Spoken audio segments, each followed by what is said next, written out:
Assalamualaikum warahmatullahi wabarakatuh. Perkenalkan saya Ratu Fitria dari UPTD TK Negeri 1 Depok. Nah, kali ini saya akan membaca dan mereview buku tentang dongeng rakyat, yaitu Timun Mas dan Sang Raksasa. Kita ketahui bersama bahwa cerita rakyat ini sudah luar biasa dari dahulu kala ya sampai sekarang, tapi masih tetap abadi menjadi cerita rakyat yang masa kini. Dan satu hal lagi, Timun Mas dan Sang Raksasa ini juga mempunyai filosofi yang begitu dalam. Nah, diantaranya adalah kita harus siap menghadapi takdir, entah itu buruk, entah itu senang, kita harus siap. Namun kita juga bisa menghadapinya dengan berbagai bekal dan persiapan. Dan selanjutnya, Timun Mas ini juga mengajarkan kita bagaimana kita mempunyai daya tahan terhadap perjuangan hidup. Dan semuanya itu dilalui oleh Timun Mas dengan 4 bekal yang dibawa oleh Timun Mas ya. Nanti kita akan review dan kita buka bersama-sama cerita tentang Timun Mas. Terima kasih. Wassalamualaikum warahmatullahi wabarakatuh.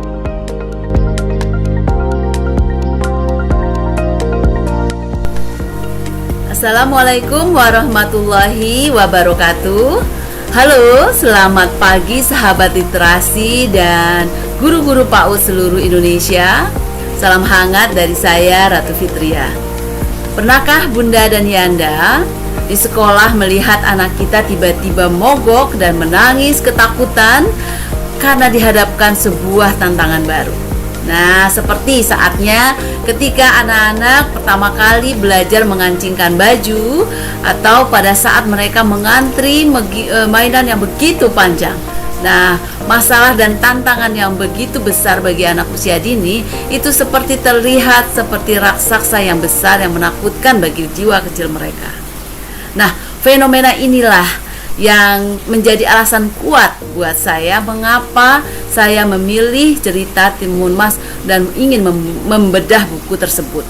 Nah, sebagai anak usia dini, saya melihat cerita Timun Mas bukan sekedar dongeng, tapi bukan hanya sekedar mengantar tidur saja, tetapi dongeng ini adalah sebuah instrumen stimulasi psikologis yang luar biasa jika kita bedah menggunakan kacamata filosofi perkembangan karakter anak.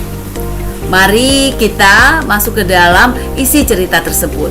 Nah, kisah ini diawali dari sepasang petani tua yang merindukan buah hati. Hingga suatu saat mereka mendapatkan sebutir mentimun emas dari raksasa yang di dalamnya seorang bayi perempuan cantik yang bernama Timun Mas. Nah, namun kebahagiaan itu bersyarat, sehingga saat dewasa nanti Timun Mas harus diserahkan kembali untuk menjadi santapan sang raksasa. Nah, secara fisiologis, tokoh raksasa di sini bukanlah makhluk yang menyeramkan, tapi melainkan suatu personifikasi dari masalah besar, ketakutan atau takdir buruk yang sewaktu-waktu bisa datang menguji di dalam kehidupan kita. Sementara Timun Mas waktu itu adalah lambang dari kesucian, harapan, dan potensi emas yang ada di dalam setiap anak usia dini. Ketika hari perjanjian tiba, Timun Mas tidak menyerah begitu saja. Dengan bermodalkan kasih sayang dari kedua orang tuanya, ia dibekali 4 bungkus benda, yaitu garam, cabai, duri, dan terasi. Nah, mari kita bedah 4 benda tersebut. Makna filosofis dari benda tersebut, yang pertama adalah garam. Garam yang berubah menjadi hutan yang luas melambangkan kekuasaan ilmu dan kejernihan hati. Sedangkan cabai yang menjadi menerjang bak api melambangkan keberanian dan semangat yang berkobar-kobar. Sedangkan duri yang berubah menjadi hutan bambu yang begitu lebat melambangkan suatu benteng pertahanan diri dan ketegasan diri untuk berkata tidak terhadap suatu keburukan.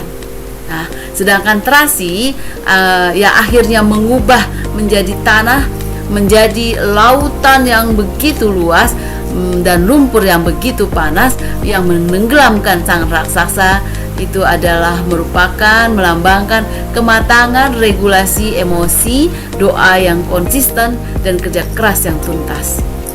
Nah, melalui 4 bekal inilah cerita ini menyampaikan isi bahwa melalui kekuatan otot, kekuatan fisik sang raksasa yang begitu besar pada akhirnya akan selalu kalah oleh kecerdikan, oleh ketenangan pikiran dan persiapan matang yang dimiliki oleh seorang anak kecil. Lalu bagaimana dengan hikmah di dalamnya? Hikmahnya adalah kita tidak bisa selamanya menemani mereka. Anak-anak kita tidak akan kita bisa temani selamanya, tetapi anak-anak kita akan mengusir rasa sama salah di luar sana. Nah, tugas sejati kita adalah sebagai orang tua bukan menyingkirkan rintangan tersebut, melainkan membekali mereka agar mereka dapat menjadi karakter yang tangguh, menjadi kemandirian yang kuat, dan kecerdasan yang berpikir yang hebat.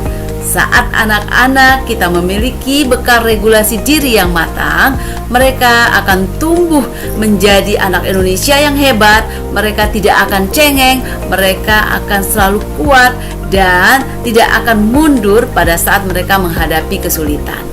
Nah, dan sehingga mereka mampu menjadi mengubah setiap hambatan menjadi peluang untuk menyelamatkan dirinya menuju kebahagiaan.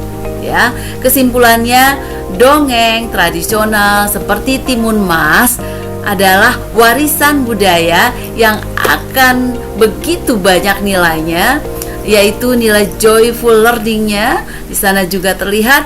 Nah, oleh karena itu, yuk ayah bunda semua dan guru-guru hebat seluruh Indonesia, mari kita hidupkan kembali tradisi mendongeng di rumah dan di sekolah ya, dengan menyelipkan ruh nasihat di dalamnya. Terima kasih sudah menyimak review saya tentang buku Timun Mas kali ini. Jangan lupa untuk terus mendekap erat anak-anak kita dan membekali mereka menjadi generasi emas untuk masa depan mereka. Saya Ratu Fitria, salam literasi dan selamat pagi. Wassalamualaikum warahmatullahi wabarakatuh.